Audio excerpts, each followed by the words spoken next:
This is Nightline, the line that's open at the right place at the right moment, and this is Walter O'Keefe. Good evening, and here's our first Nightline call tonight from Hollywood. Groucho Marx and You Bet Your Life.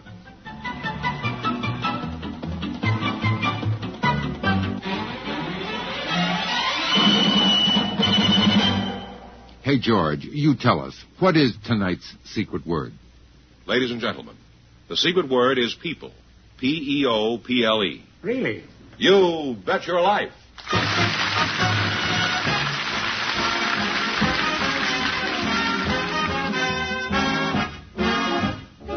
National Broadcasting Company presents Groucho Marx in You Bet Your Life, the comedy quiz show transcribed from Hollywood. Groucho meets our first contestants in just 1 minute. In centuries past, this was the sound that used to get the news around. Yes, in centuries past, the people on one side of the hill beat the drum to share the news of the world with the people on the other side of the hill. And since the world in those days was a smaller, more easygoing world, this was enough to get the news around. Ours is a chaotic age with critical events flashing across the face of the earth. Fortunately for us, we can keep up with these events because we have at our fingertips the fastest means of communication ever devised. We have radio. And NBC Radio, with news on the hour, keeps you alerted to world events wherever they happen, as soon as they happen. From ages primitive to present, people have wanted to keep up with events. And in our day and age, this is the sound that really gets the news around. This is Leon Pearson inviting you to keep up with the news on the hour all day, every day, over most of these NBC stations.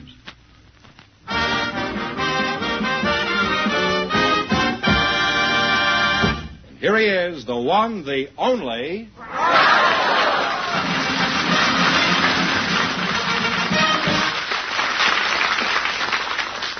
Well, here I am again with a chance for each of our couples to win up to $10,000. And if any of them say the secret word, they'll win an extra $100. Groucho, Now, who's first, George? You're supposed to wait until I say who's first. Oh, am I? You can be replaced, you know. Mr. Stephen Perkins is waiting to talk. Stephen Foster, isn't it? No, Stephen Perkins is this gentleman's name. Oh, he's this waiting. is not the songwriter, huh? No. Groucho, I have Mr. Stephen Perkins waiting to talk to you, and his you partner... said that, George. His partner is a special guest, Mrs. Catherine Godfrey. And I think I might mention here that Mrs. Godfrey is Arthur Godfrey's mother. Well, shucks. Well, welcome to Your Bet Your Life.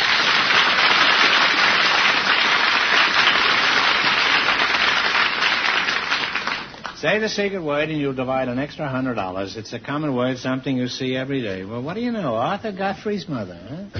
People say, are you related to him? And I say, I'm his producer.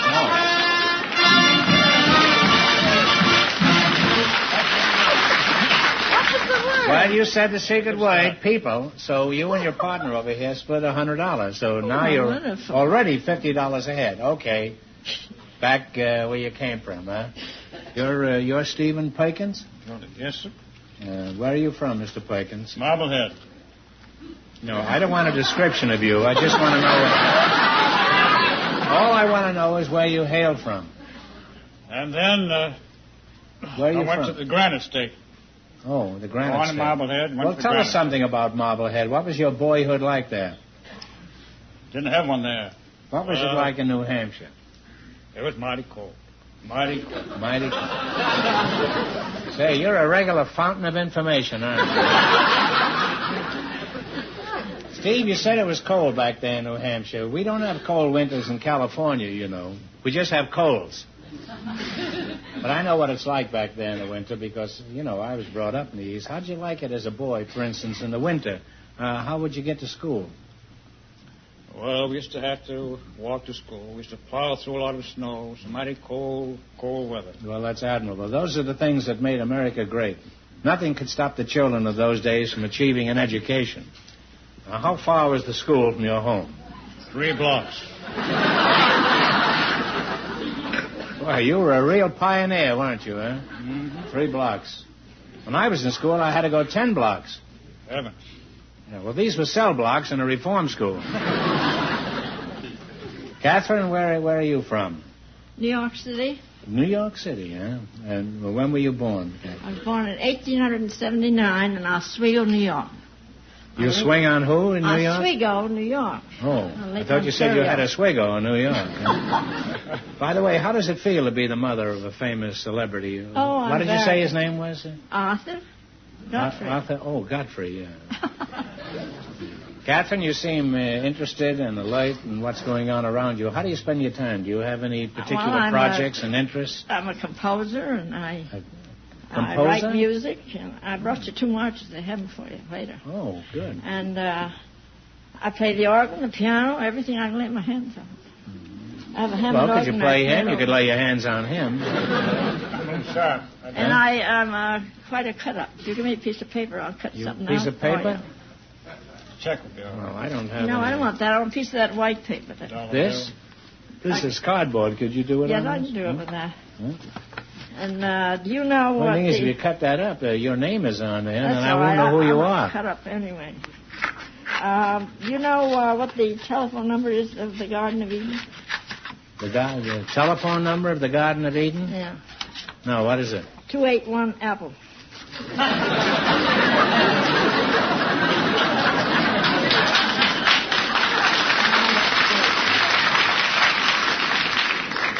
Yeah, it's mighty good.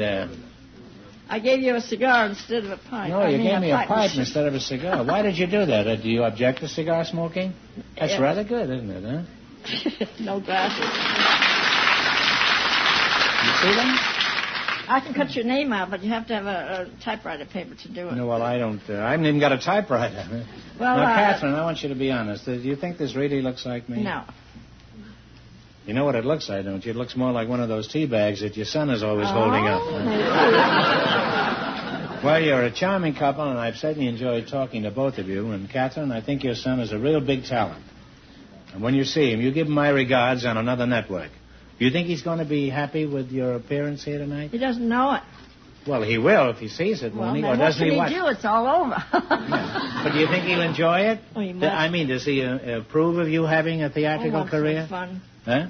When I'm out. I do lots of club work. I sing and recite and read and everything else at clubs. Women's clubs. Yeah. Well, I mean, but does he approve? He'd rather I stayed home and knit, but I'm not going to. You're the boss, though, aren't you? I'm the boss Yeah. for myself. Well, you just keep throwing your weight around. You selected United States geography, and I'm going to ask you some questions. If you miss 2 in a row, you're out. If you get 4 in a row right, you win $1,000. Now, what state is famous for its bluegrass region? Kentucky. Kentucky. You have one right. Now, talk it over before you answer, because he might have a different answer. We couldn't. What state lies directly north of Louisiana? Now, talk it over.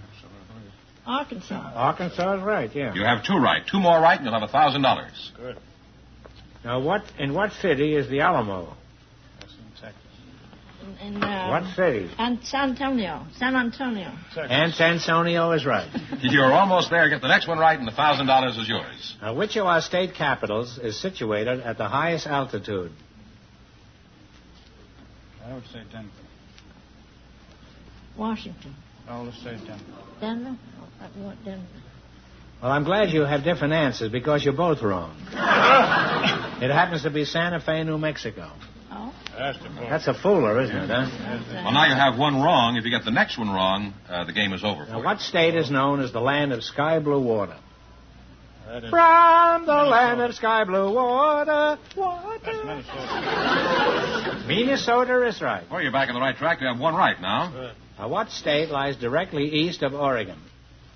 That is Wait a minute. Talk it over. East of Montana. Idaho.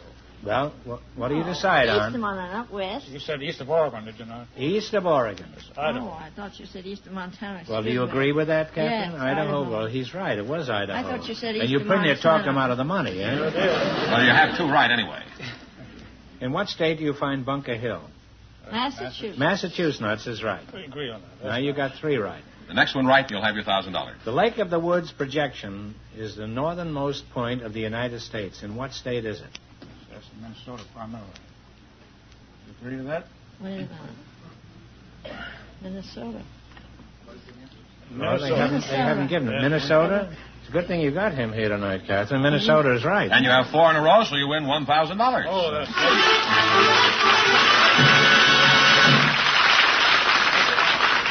Now you've won $1,000. Now you can keep it and clear it, or else you can come back later and try to double your money. You might even get a chance at $10,000. So go over there and sit down and think about it. And thanks for being on the show.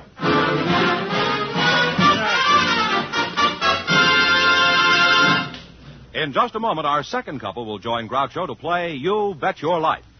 Open a beer. Why, it sounds like Pabst. Pabst. Pabst is the beer that speaks for itself. It speaks with authority. It says, well done, now have a beer. It speaks of fellowship and good cheer. It says it in one word, listen here. Pabst. Blue Ribbon Beer. Pabst Brewing Company, Milwaukee.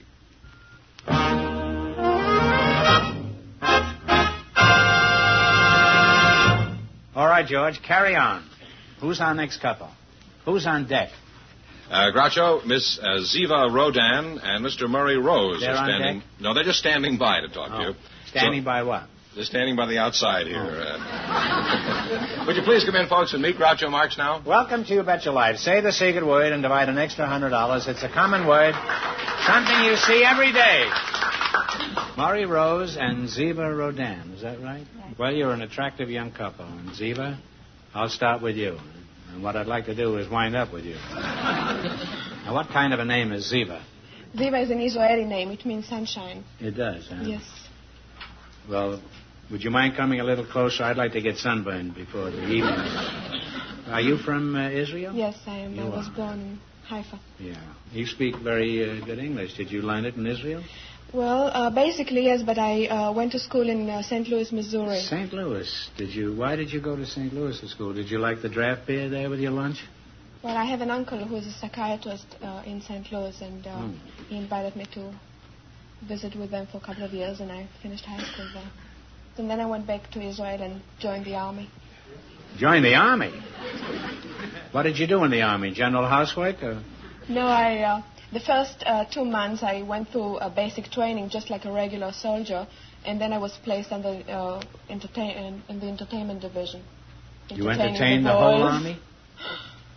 Well, not quite the whole army at once, you know. What did you do in the army? I mean, what did you do in the army? I danced and I sang and I... Is this while the war was on? You were singing and dancing? Of course. They have dances in the army in Israel? Well, it's something like the USO, you know. Apparently the Gaza Strip isn't what I thought it was. No wonder they've been fighting over it. You know, I'll get around to you in a moment, Ziva. And get started with this character here. You're Murray Rose, huh? Right. Now, where are you from? From Australia, Groucho. Whereabouts? Were you born under a kangaroo? Or? I was born in Birmingham, England. You just said you were from Australia. Well, I was born in Birmingham, England, and I travelled to Australia when I was 1, and I've been living there in Sydney ever since. Well, what are you doing here? I'm studying. I'm a student down at SC, Southern California. Oh, I didn't know they had any students at USC. What are you studying there? I'm taking a course in television and cinema from the point of view of acting and directing and producing. What did you do in Australia? Is that the way you pronounce it, Australia? Australia. Yeah. Well, I've been swimming since I was 3. You must have more barnacles on you than the Queen Mary. How old are you? 19. 19? I thought you were around 30. You're not old enough for this girl. oh, yes, he is.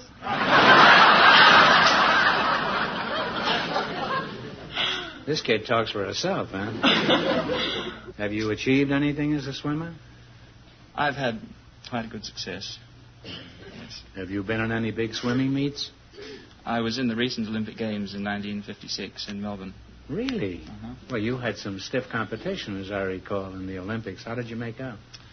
I did quite reasonably. I won 3 gold medals. This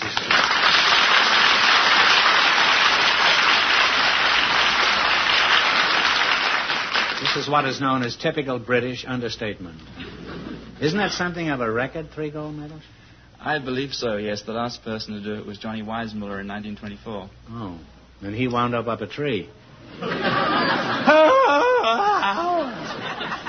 Now, Murray, Do you have any particular secrets for winning gold medals? Any training rules that we'd be interested in that would help these people out front, for example? Well, I restrict myself to no drinking, no smoking, no late nights, no dates.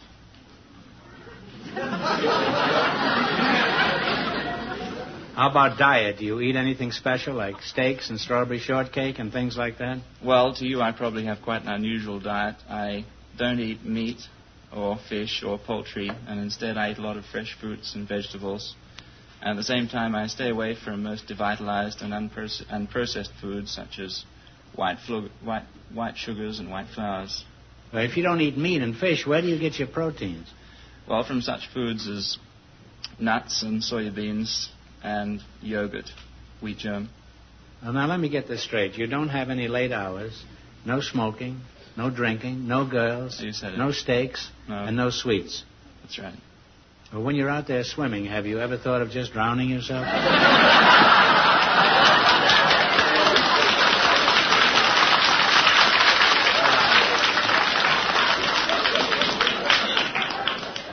Well, you're a lovely couple, and if you don't get married tonight, you both ought to have your heads examined.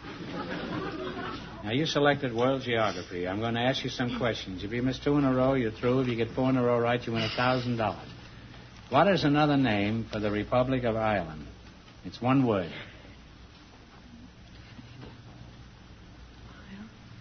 Ire? That'll do. Could be Aaron, too. You now have one right. I used to know a boy in Ireland. He was an errand boy. No, it's E-R-I-N. Cologne is the city on the Atlantic side of the Panama Canal. What is the city on the Pacific side?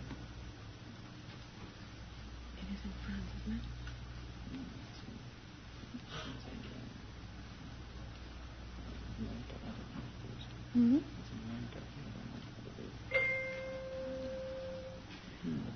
Take a guess. Well, the bell is wrong.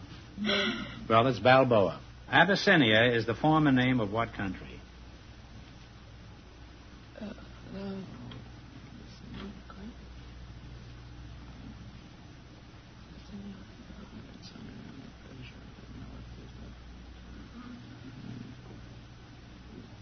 Persia? No. Gee, you ought to know this. Ethiopia. Well, that's I'm two sorry. wrong in a row. I'm sorry. I was hoping you were going to win some money. Oh, me too. All right, I'm going to give you one more question for $100, and please don't help because it's rather difficult. Are you ready? What color was the old gray mare? Pink, that's right. Sorry you didn't win more, but thanks anyway Thank for being you with very us, and I much. know you're going to have a very successful Thank you future, very and you much. too. Thanks, Groucho. You'll get along swimmingly. Before I go, I'd just like to say I'd like to donate my money to the community chest. Oh. Because I come under the rules of the Pacific Coast Conference, and they don't allow me to accept money at the present. Oh.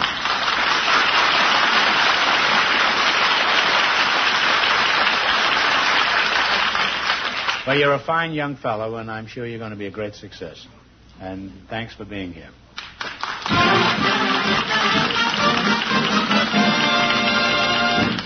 We'll find out if our first couple will try for $10,000 in just a moment. Hi, folks. This is Pat O'Brien, speaking to you about the many things crippled children need. Special care, muscle training, special schooling, to name just a few. But most of all, they need to belong. They need to be part of the everyday life about them, to play in the sunshine, to be accepted by other children. Have you ever listened to the slow shuffle of young feet heavy with braces that reach from shoes to hips? Or the measured tapping of the child who must walk with crutches when he plays? If you have, I'm sure you've found yourself wishing that every child could walk or run freely. That is what crippled children wish, too. And you and I have a part to play in making some of their wishes come true. One of the ways to do this is by giving to Easter Seals so that more crippled children may have special care and treatment. Or you can contribute directly to Crippled Children in care of your local post office.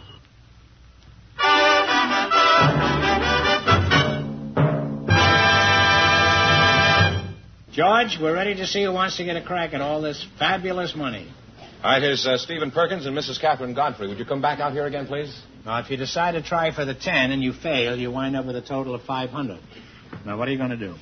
Well, I think I will let him do it, and I'll back up. Well, congratulations on winning the 500. Now, take a seat over there. Now, Mr. Perkins, you're going to try for the big money, huh? Yes, I'll go on. Now, think of a number between 1 and 10. 9. 9? Well, give the wheel a turn. Okay.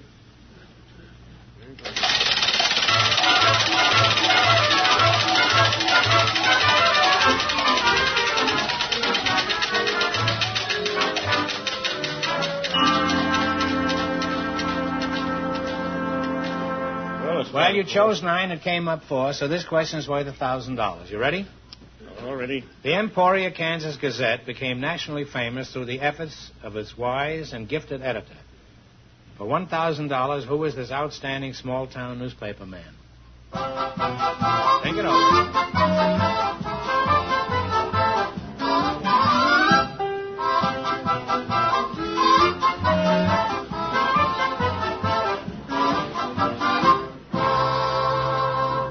What have you got? That was Mr. White. That was William Allen White is right. Yes, that's right.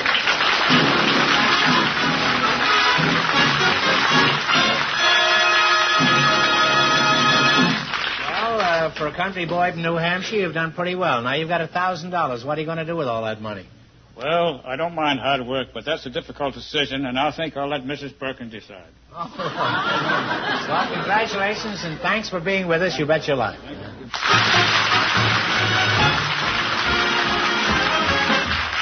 You Bet Your Life is transcribed in Hollywood. Produced by John Goodell. Directed by Robert Dwan and Bernie Smith.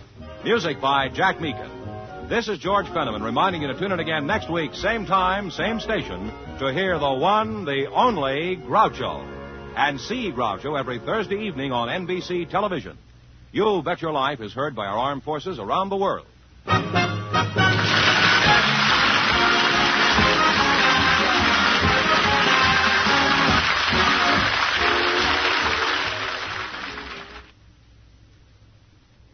The Telephone Hour celebrates St. Patrick's Day with an all-Irish program starring Brian Sullivan tonight on most of these NBC stations.